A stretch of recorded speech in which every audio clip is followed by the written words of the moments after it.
From Ohio reserves the balance of his time. The gentleman from New York is recognized. Madam Speaker, I now yield the gentlelady from Texas, Ms. Jackson Lee, 6 minutes.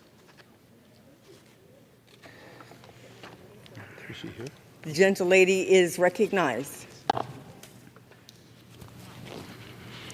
I thank the Speaker and I thank the Chairman for yielding. I rise in strong support of H.R. 55, the Emmett Till Anti-Lynching Act, which amends Title 18, Section 249 of the United States Code to make lynching a hate crime under federal law punishable by up to 30 years imprisonment. But before I go any further, let me acknowledge Congressman Bobby Rush, who has been steadfast in the years that I've known him, pushing day after day, because Mamie Till and Emmett came from Chicago, from Illinois, going down to Mississippi as black children typically did, to see relatives in Mississippi and Georgia and Florida and Texas and Alabama. And he went down in 1955. I thank Congressman Rush for his leadership and persistence. We tried to get this in the George Floyd Justice and Policing Act, but I think we are where we want to be, a freestanding bill. In 1989, Civil Rights Memorial was dedicated in Montgomery, Alabama, the birthplace of the modern civil rights movement, one of the efforts of Bryan Stevenson to memorialize these individuals that were hung. It honors the lives and memories of 40 martyrs who were slain during the movement from 1954 to 1968, including Emmett Till. But we know that many more people lost their lives to racial violence during that era.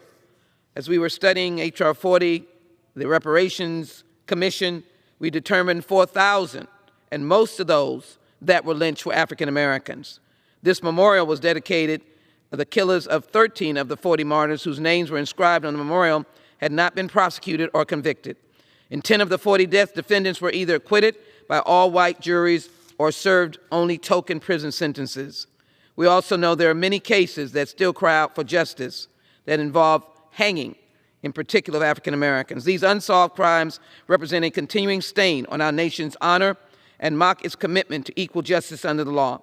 The legislation before us is intended to help remove that stain once and for all. The 40 victims selected for inclusion in the Civil Rights Memorial fit at least one of three criteria. They were murdered because they were active in the Civil Rights Movement.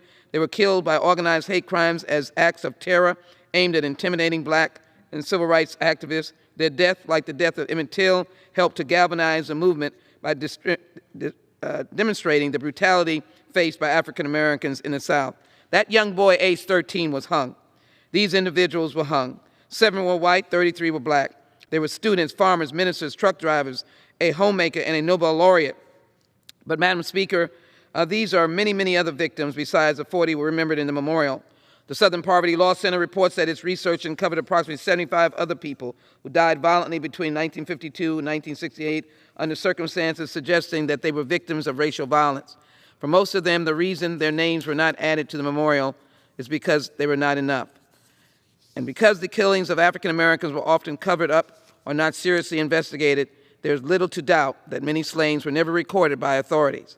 The gist of the matter is that lynching, even up to today, 2022, was not a federal crime. And it was not a federal crime that could be prosecuted, the heinous and evil act of lynching another human being. These are the ways that we can address this question by a federal anti-lynching bill once and for all, making it a crime to lynch anyone in the United States. And so let me thank Mamie Till for being a courageous and wonderful civil rights activist driven by the heinous and horrible killing and hanging of a 13-year-old boy. This is both mother and son in a much nicer time. And this is a mother who expressing pain at her funeral or the funeral of her child. And this, of course, is the act of what a 13-year-old handsome little boy looked like after he was beaten and lynched and dragged and thrown in the water. This has to stop. And finally now, with this legislation, we will finally have an anti-lynching legislation that makes illegal the idea of lynching. And let me say that this idea of lynching is not an old act. 1981 was one of the most recent acts of lynching a fellow human being.